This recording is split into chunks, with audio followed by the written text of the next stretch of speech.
There is human trafficking going on in every single state. We're seeing this around the world. Tens of millions of people in this situation. Forced to labor against their will. Slavery can be found at all levels of the supply chain. Agriculture to construction, multinational corporations, local businesses. There's no regulation. Businesses have a huge power. Consumers can play a very active role in ending human trafficking and slavery. Hi, my name is Julie Fernandez. Thank you for joining this webcast on the world of human trafficking and modern-day slavery, sponsored by the Alliance to End Slavery and Trafficking. The Alliance is a coalition of like-minded organizations that want to put an end to this practice. Some members of the Alliance have joined me on set today, and you'll be meeting them in just a minute. Today, we will explain how you are directly connected to trafficking and modern-day slavery. You're probably watching me right now on a computer, a TV, or a smartphone. That's the slavery connection. Many electronic devices are made in sweatshop factories or with raw materials tainted by slavery. That's also true for many articles of clothing and even food. Slavery is all around us. The good news is that slavery and trafficking can be overcome, and our coalition is focused on doing just that. Joining me today are three colleagues who are experts on the issue of slavery in supply chains. To my immediate left is Karen Staus, Director of Programs at Free the Slaves, which works with partners in 6 countries to find sustainable, holistic solutions to slavery. Thanks for coming today, Karen. Next to Karen is Sean McDonald, whose organization, Verite, works around the world to ensure that people can work under safe, fair, and legal conditions. And finally, we have Marina Colby, Director of Public Policy and Government Relations at Expat USA, which is working so children can live free of child prostitution, child pornography, and trafficking. And remember, you can be part of the conversation as well by joining us online. We have experts online right now to answer questions and respond to comments. So before we begin our discussion, a bit of background in this short video from the group Free the Slaves.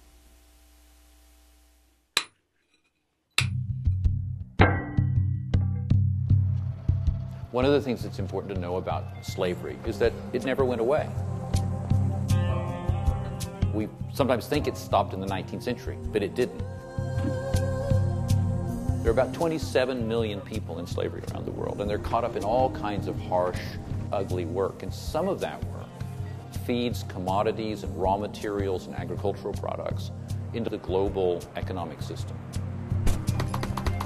If you pull out your cell phone, if you're using a laptop, if you're screwing in a light bulb in your house, there's a good chance that what's in your hand right now was in the hand of a slave a little while back. We're directly tied to the slavery in Eastern Congo through the things that we're using every day in our modern lives. Free the Slaves and 2 Congolese community groups have teamed up to investigate slavery in key mining regions. It looks like just about half of the people you interviewed had either some type of slavery or confirmed slavery. Yes. The investigators, working undercover at times because of the danger, found several types of slavery, including the enslavement of children. We were shocked with this result. Children mining sites means life destroyed forever. They don't have time to get educated. They don't have time to get affection from parents. They don't have time to build their life. Unfortunately, we found that children are doing the worst kind of work. They're diggers, they're transporters and porters. They're separating minerals from the dirt and mud in which they're found. And they're doing this in very difficult conditions. Any person who's going into the mines should have protective gear, but they go without any type of protection. The fact of the matter is, businesses can be the heroes of anti-slavery in the 21st century. If suppliers and businesses in the rich North say we're not having it, We are not going to accept minerals that are touched by slavery, commodities, agricultural products that are touched by slavery. That will echo down the supply chain and make that difference. Karen, that was a really powerful video. What can businesses do to ensure that their supply chains are free from human rights abuses like slavery? Businesses have a huge role to play in the solution. For a long time, I think we've focused on governments and the role that individuals can play in identifying slavery, but businesses have a huge power. They have the power of the buyer. The video we just saw focused on several minerals that come out of Eastern Congo, and what we've seen happen over the last few years has been amazing in Congo, where whole industries have come together to join together their buying power to put pressure down through what can be very complex chains of supply from smelters down through many layers of their supply chain to actually have an impact at the raw material level. We know that risks of slavery and trafficking are sometimes very high at that raw material level that is very far away from the big brand names that we know here in the United States. So when they take their buying power and use that to put pressure down through the supply chain, they can have a big impact. I want to turn now to Sean McDonald from Verite. Verite, Sean, has a lot of deep experience working with corporations and supply chains. What can you help us understand, what does a typical supply chain look like, and where do you look for the slavery? Well, in all the goods that surround us, whether it's the food we eat, the clothes we're wearing, the electronic products we have, the many products in our household, they come from a wide variety of places, as we see in the video and as Karen mentioned. So the minerals could be coming from South America, little bitty parts could be coming from India, something could be assembled in China, packaged here in the United States. What's surprising and really disturbing for people is that slavery can be found at all levels of the supply chain, even in very sophisticated factories where products are put together, the final assembly, in very sophisticated conditions. Many of those workers are often in debt bondage because of the high prices they had to pay to secure that job, or their passports have been taken away, all sorts of practices that exist that enslave those people. And so it's not just in the dirty mines that you see in the video, it's at all different levels. And it can also happen when a product is served to you in a restaurant, for example. Somebody could have been trafficked into that circumstance. So it's not just looking at the commodity level, it's looking at the circumstances that people find themselves in at all those levels of the supply chain and taking responsibility for that. So, Karen, how does transparency help us fight slavery? I think we have transparency in two senses. For one, businesses, many businesses, surprisingly right now, only know and can see clearly into their supply chain to what's called their first tier, their direct suppliers, maybe their second tier. They can't answer the question about where the raw materials come from, or even a few layers down, and there can be up to 10 different levels of supply within a supply chain. So part of the transparency is them seeing clearly down into their supply chain. The other type of transparency is, what are they then telling us, the consumers and investors? Can we see what's happening with the business so that if we would like to buy from businesses who have more responsible practices, we can actually identify who are the ones who are doing a better job? So, Sean, transparency, I see the value in the transparency as Karen describes, but is it all about being transparent, or is there a role for accountability as well? Well, I think the transparency facilitates the accountability because it enables consumers, it enables governments, it enables other businesses to look at what commitments have been made, what is being done or not being done, and make choices to buy things from certain companies or to choose different supply chain partners who are recognizing the problem, acknowledging the problem. And what we're not looking so much is for people who are claiming or promising that they are going to get rid of this practice, but are really showing us the concrete, practical things that they're doing. This is a very difficult problem to solve. It's very complex. What people are looking for is a real, genuine commitment to understand the issue and to do something about it, and not trying to whitewash the issue or pretend that they're not connected with it, because we know that all of us are connected to it. So genuine efforts are needed. How do we hold them accountable? How do we hold businesses accountable? Well, the exciting thing is there are a lot of great ways that can be done now. With the rise of lots of media, we have our smartphones where we have a number of apps, including the Free to Work app, Good Guide, Slavery Footprint, that enable consumers to get good information about what companies are or are not doing. We have new legislation that exists and that's being proposed that will require companies to be open about their policies. And even some governments, particularly in Europe, are requiring companies to be more transparent and report on their conditions in their supply chain.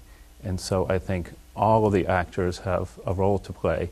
And I think that really sends a message to business that we're serious about this, we expect action, and there is no excuse to not know how they're connected. Well, it seems like there's a lot of exciting stuff happening and opportunities for advocates to get engaged around these issues. I want to turn to Marina from Expat USA because I know Expat is very focused on corporate responsibility. So Marina, and Sean was kind of alluding to this, that last year California passed a law around transparency in corporate supply chains. Is that law the model? Well, the California Transparency in Supply Chains Act is definitely a cutting-edge law, and it's a step in the right direction in terms of really engaging businesses to be much more open and transparent about their supply chains and ensuring that their supply chains are free from slavery and human trafficking.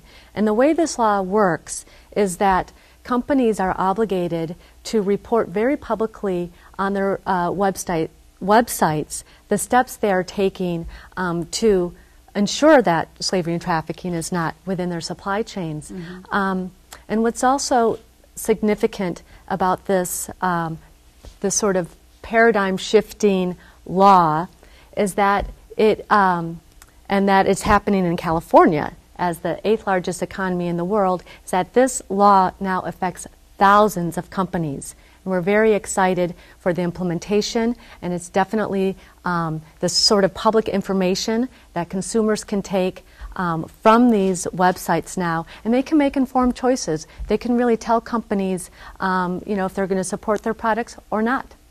So it sounds like the critical issue is around information that consumers can have, and then they're being able to use that information in ways that help be part of the conversation. Exactly. Is this a principle, Marina, that only applies to commodities? It is not. So the California law does apply to retailers and manufacturers that have a minimum of $100 million in income, and this, large companies. But there's also, as Sean referenced, slavery and trafficking that can occur in the services sector. And so we're looking at making this law much more uniform across the states with a federal piece of legislation that Representative Maloney recently introduced on business transparency on slavery and trafficking. And what this piece of legislation does is it requires businesses, once again, with a $100 million minimum level of income, so the large companies in the manufacturing sector and the services sector, to report on what they're doing and to be much more transparent, providing this information, once again, to consumers. And I would also like to make mention that Expat does promote a code of conduct within the travel and tourism industry. And so this is very squarely focused on a services sector, a pretty major one, including hotels and airlines, that has had problems in terms of where their businesses have been used for child sexual exploitation and trafficking. So this is another example of a way that businesses can be proactive in ensuring that trafficking is not happening within their services sector, and also to ensure that their staff are trained to be able to identify situations that involve trafficking. Thanks, Marina. That's very helpful. Karen, is there Marina mentioned a piece of federal legislation around transparency. Can you help us understand that? Sure. There's a bill that was introduced last summer. HR 2759 is the name of the legislation, and it basically builds on the California law, which requires companies to disclose on their websites what efforts they're taking to address their supply chains. And as my co-panelist had mentioned, understanding how companies impact slavery and trafficking goes beyond just their supply chains. There are risks of slavery in their labor recruitment practices and their use of goods and services. And so the federal law builds on everything that's in the California law, but also would address those other factors, would require companies to post that information on their websites, and would also require them to disclose that information as part of their annual disclosures to the Securities and Exchange Commission. And so why the SEC? I think what we're finding and what we see more and more with news stories that come out is that the presence of slavery within company supply chains is not only wrong, but it's bad for their business. The more the movement against slavery and trafficking is becoming known as a contemporary problem and not just a problem of history, the more that the media, the general public is aware that this could be an issue, and it impacts badly on companies' reputation and their business. So addressing slavery and trafficking is the right thing to do, but it's also the right thing to do for business. And so this law basically provides the information to investors too, because that is relevant information for investors as part of the company's disclosures to the Securities and Exchange Commission. That seems very important, Karen. Marina, can you tell us a little bit more about the role that consumers can play to help make change in this area? Sure. There are a variety of ways that consumers can play a very active role in ending human trafficking and slavery. One idea that comes to mind is an online website. It's a social action website called change.org. And human trafficking is one of its featured issue areas. There have been several petitions to end human trafficking in, for example, the cocoa sector, where it's known that children labor in picking cocoa that goes into the chocolate bars that we consume every day. Mm-hmm. Another online successful petition from change.org focuses on the cotton sector and the Uzbek cotton that we know that every year during harvest time, children are trotted out into the fields and they pick the cotton by hand. So the online petition focuses on major brand names that use cotton in their clothing. Well, is this an issue that it only affects supply chains overseas, Sean, or is this something we also see in this country? It's happening everywhere at all levels of a supply chain. When you're putting products together, when you're shipping them, you find people who are very often put into debt bondage because they had to pay to secure a job. Can you explain a little bit about debt bondage? I'm not sure there's enough. There are obviously a lot of very poor people everywhere in the world who are desperate for a job. Someone will come to them and promise that they can get them a job, say in America or in a factory somewhere, and they have to pay money for that. They'll often mortgage their family's land, borrow money at exorbitant rates from people to follow that dream. And then their dreams are squashed because the contracts are changed, they're not paid what they're expected, they have deplorable conditions, and yet their passports are taken or other ways that they are held in bondage. And they have to work sometimes for years to pay off that debt, let alone to be able to earn any money. So we find this in the United States in agriculture and factory work and service work and domestic work. So it's here as well as all over the world. But what's really interesting, just building on what Marina was saying, that a role for consumers is some really neat apps that exist on our smartphones. There's something called slaveryfootprint.org where consumers can punch in all the types of products that they use and understand their link to those companies, those product supply chains, to see where this is happening, where the components are being made, how slavery might be involved. Other ways like the Free to Work app, where consumers right there in the store can see how a company is responding, and not just looking at some mission statement of a company saying we're against slavery, we promise not to do this, but look at whether they're monitoring it, whether they have real standards, real programs in place, whether they help out slaves. That actually makes me think of a question, which is how do we know? So we're requiring these businesses to be transparent. So Karen, how do we know they're telling the truth? Well, one of the important things that needs to happen together with looking at what are companies doing at their headquarters, what are they committing to here, is we need to have connections to what's happening on the ground at the places where there are risks of slavery, whether that's at the factory level or all the way at the raw material level, like at the mines in Congo that we saw in the video at the beginning.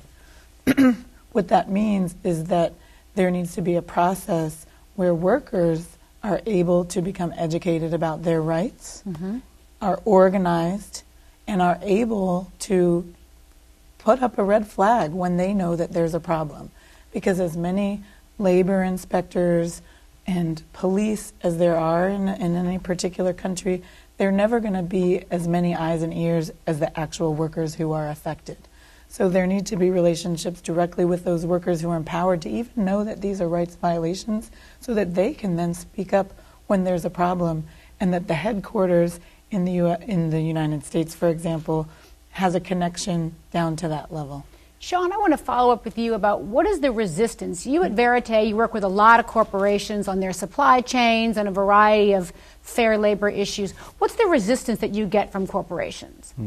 I think the resistance is a lot of fear that if companies acknowledge that they're connected to this, that somehow that's going to bring even more criticism of them. And so I think that's a role for everybody to play, to really focus on what companies are acknowledging the problem, looking at what they're doing, rather than try to reward companies that claim that they are free of this problem, because it's very hard to find any company that's not attached to this problem some way in their complex supply chains. Karen, did you want to add something to that comment?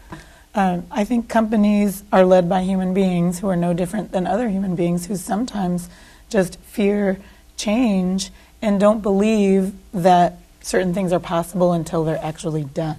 And so with the example of the conflict of the minerals in Congo that are connected to conflict and to slavery that is ongoing in eastern Congo, many companies were saying that the level of transparency and understanding of what's happening within their supply chains that was being asked for was simply impossible. Not that it was difficult, but that it was impossible. And then 3 years later, we've seen that several industries who are connected to those minerals have actually come together, and they're doing exactly what some of them were saying was impossible before. So I think some of it is joining together as industries so that they can create efficiency in the process of understanding their supply chains, which in many cases overlap within different businesses who are in the same industry. Did you want to add something, yes, Sean? I think it's really important for business to re-engineer a lot of the way that they work with suppliers. Now what business leaders are rewarded for is getting products cheaper and faster, and that's what we're seeing animating a lot of globalization. But what that means is other people in the supply chain are trying to find ways to cut corners, and that often means that they take advantage of vulnerable people. And so understanding how these business processes lead to more vulnerabilities for people is really important. But it's tough for companies to re-engineer their approach like that. So they have to find ways to reward the right kind of ethical sourcing practices. Well, I was going to ask you, Sean, related to that, do you think that globalization, in a way, is producing more slavery, or are we just seeing more of it because we're more connected to the developing world? Or is that not right? I think it's both. Obviously, being more connections means there's more awareness, but certainly the drive for lower prices, faster production, that sort of thing, more production, more goods, is driving a lot of this. And so when factories open up in a new part of a country, people try to migrate there to get the jobs, or migrate from one part of the world to another to get the job, and then they're left open to exploitation from labor brokers, for example. So that brings to mind to me the articles that have been in the news recently about Apple in China. Is that, and they're trying to work to make their supply chain more transparent, perhaps in part in response to some of these concerns that have been in the paper about the factories. Is that the right analogy? Is that a good example, I guess, of supply chains and transparency and links to slavery or trafficking?